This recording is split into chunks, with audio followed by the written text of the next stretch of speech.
आदेश आदेश।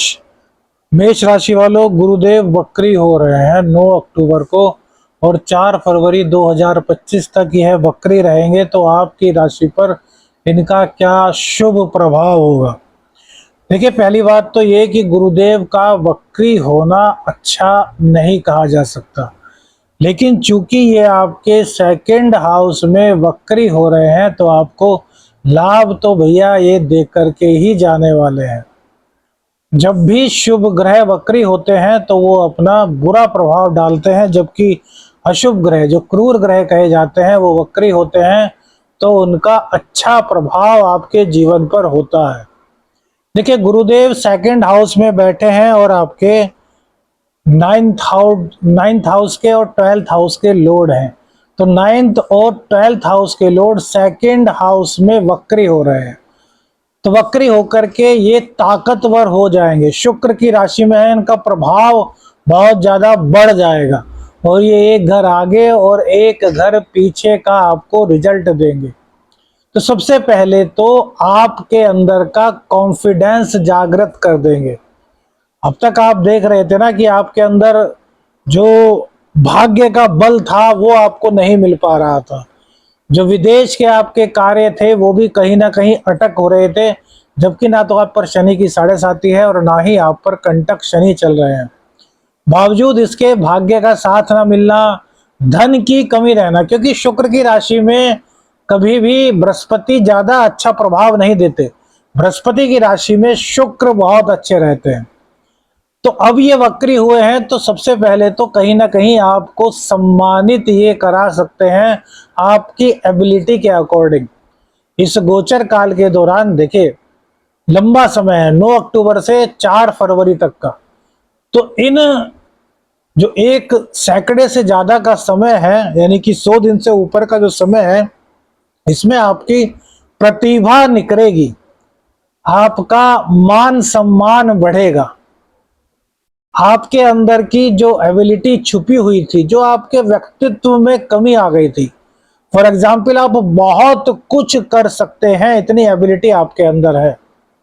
अब जैसे ड्राइंग के सब्जेक्ट को ले लो, सपोज आप एक बहुत बड़े चित्रकार हैं, आप एक से बढ़कर के एक चित्र बना सकते हैं, लेकिन वो शुक्र की राशि में गुरु के आने के कारण नहीं बना पा रहे थे, अपनी एबिलिटी को नहीं निखार पा रहे थे, भाग्य का साथ आपको नहीं मिल रहा था।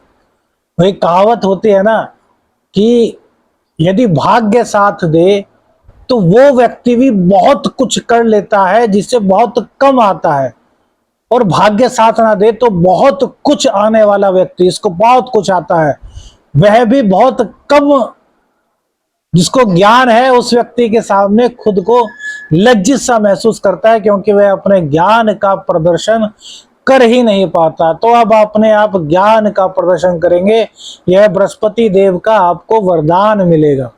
बृहस्पति की कृपा से आपके बिगड़े हुए कार्य बनेंगे। बृहस्पति की कृपा से आप पर गुरुदेव का सानिध्य आपको मिलेगा। देखिए, गुरुदेव आपके यदि गुरुदेव हैं तो गुरु की शरण में रहें, गुरु की आज्ञा अनुसार इस गोचर काल के दौरान यदि आप कार्य करते हैं तो आपको बहुत ही शुभ परिणाम इस गोचर के दिखाई देंगे। भाग्य आपका पूर्ण रूप से इस गोचर काल के दौरान साथ देगा। धार्मिक गतिविधि आपकी बढ़ेगी, धार्मिक कार्यक्रमों का आयोजन आपके घर में इस वक्त संपादित हो सकता है इस गोचर काल के दौरान। पराक्रम पराक्रम आपका एकदम से सही दिशा में जाएगा और अपने आप को बहुत ज्यादा साहसी और पराक्रम से लबारेज आप महसूस करेंगे, आपकी क्षमताएं बढ़ जाएंगी। इस गोचर काल के दौरान आपको वह धन भी प्राप्त हो सकता है जिसको पाने की चेष्टा तो आप करते थे, लेकिन अभी तक वह धन आपको प्राप्त नहीं हो पाया था। गुरुदेव, वक्री गुरुदेव की दृष्टि अष्टम स्थान पर होगी। तो रिसर्च वर्ल्ड से जुड़े हैं आप, रिसर्च आपका सब्जेक्ट है। अब वो सब्जेक्ट कोई भी हो सकता है, किसी भी क्षेत्र में हो सकता है। वो यदि आपका सब्जेक्ट है, रिसर्च आप कर रहे हैं, तो उसमें भैया आपको सफलता इस गोचर काल के दौरान मिलती हुई दिखाई दे रही है। बहुत ज्यादा कल्याणमयी स्थिति आपकी इस गोचर काल के दौरान रहने वाली है। पराक्रम से लबारेज रहेंगे। पराक्रम जोश आपके अंदर कूट कूट के इस गोचर काल के दौरान भरा हुआ नजर आएगा। सबसे बड़ी बात है कि आपके जो कदम होंगे वो बहुत ही सकारात्मक दिशा में होंगे। अब कोई भी गलत कार्य इस गोचर काल के दौरान नहीं करेंगे। आपकी बुद्धि एकदम से जागृत हो जाएगी। अगर कहीं किसी तरह का कोई तंत्र मंत्र आप पर हुआ था, कोई नेगेटिविटी आपके ऊपर या फिर आपके घर पर थी, तो वो नेगेटिविटी इस गोचर काल के दौरान गुरु की कृपा से दूर होने वाली है। गुरुदेव का आशीर्वाद, देखिए श्री हरि विष्णु भगवान की शरण में आप यदि रहते हैं, विष्णु सहस्रनावली का जाप करते हैं, भगवान विष्णु के मंदिर में, महालक्ष्मी के मंदिर में जाकर के नित्य दंडवत प्रणाम करते हैं, तो इस गोचर काल के दौरान आपको बहुत ज्यादा प्रॉफिट होने वाला है। धन की तरफ से भी यह आपके बंद मार्गों को खोलेंगे। अब तक धन को लेकर के आपको दिक्कत हो रही थी ना, हमने कहा ना कि शुक्र की राशि में जो गुरुदेव होते हैं वो ज्यादा अच्छा प्रभाव नहीं दे पाते, तो इसीलिए धन को लेकर के आपको काफी दिक्कतों का सामना इस गोचर काल के दौरान करना पड़ रहा था। तो अब धन की जो दिक्कतें थी, धन का जो संघर्ष था, वह भी काफी इस गोचर काल के दौरान कम होने वाला है। कुटुंबी जनों से किसी तरह का मतभेद आपका था तो वह मतभेद दूर होगा। लेकिन एक बात का आपको ध्यान रखना होगा, गुरुदेव के वक्री होने से सेकंड हाउस में कहीं ना कहीं आपको अपने ज्ञान का अभिमान हो सकता है, अपने ज्ञान का अहंकार इस गोचर काल के दौरान हो सकता है मेष राशि वालों। तो इस अहंकार को आपको त्याग देना है। किसी भी हालत में इस अहंकार को आपको अपने अंदर नहीं रखना। आपको यह सोचना है कि यार मेरे पास जो ज्ञान है वो ईश्वर की दी हुई एक अमानत है और मुझे इसको आगे बढ़ाना है। देखिए, ज्ञान बांटने से कभी भी कम नहीं होता। जब आप ज्ञान बांटते हैं तो आपका ज्ञान और सुदृढ़ होता है। आप एस्ट्रोलॉजी को लीजिए, आप एस्ट्रोलॉजी जानते हैं और एस्ट्रोलॉजी सिखाना शुरू कर दें तो वही ज्ञान आपका और ज्यादा जागृत हो जाएगा, और ज्यादा प्रगाढ़ हो जाएगा, और ज्यादा गूढ़ हो जाएगा। क्योंकि तब आपको जो ज्योतिष के सूत्र हैं उनको सिखाने का मौका मिलेगा और खुद से भी सीखने का मौका मिलेगा। और जब आप सिखाएंगे तो गुरु का आशीर्वाद आपको प्राप्त होगा, श्री हरि विष्णु का आशीर्वाद आपको प्राप्त होगा।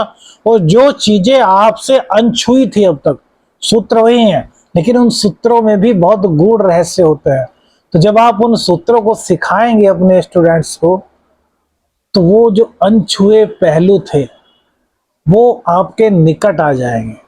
आपको डीपली नॉलेज हो जाएगी कि यार ऐसा होगा तो ऐसा होगा, इस नक्षत्र में इस ग्रह का इस वक्त गोचर है तो यह ऐसा होने वाला है। तो मतलब बहुत ही ज्यादा पॉजिटिवनेस यह आपके लिए लेकर आने वाला है। उपाय क्या करें?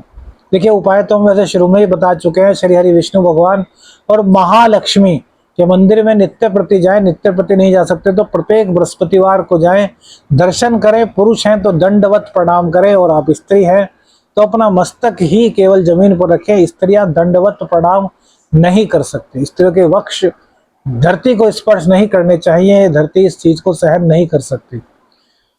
और भगवान श्री हरि विष्णु के मंदिर में जाकर के केसर का दान आप कीजिए, या फिर भगवान श्री हरि विष्णु को रोजाना या फिर बृहस्पतिवार को केसर का तिलक लगाइए। तो इससे आपके जो जीवन के विपरीत पल हैं, विपरीत परिस्थितियां हैं, वो दूर हो जाएंगी। गुरुदेव का आशीर्वाद आप पर बना रहेगा। वीडियो अच्छी लगी तो लाइक और शेयर कीजिएगा। चैनल पर नए हैं तो चैनल को सब्सक्राइब कीजिएगा। आदेश आदेश अलख निरंजन। हर हर महादेव।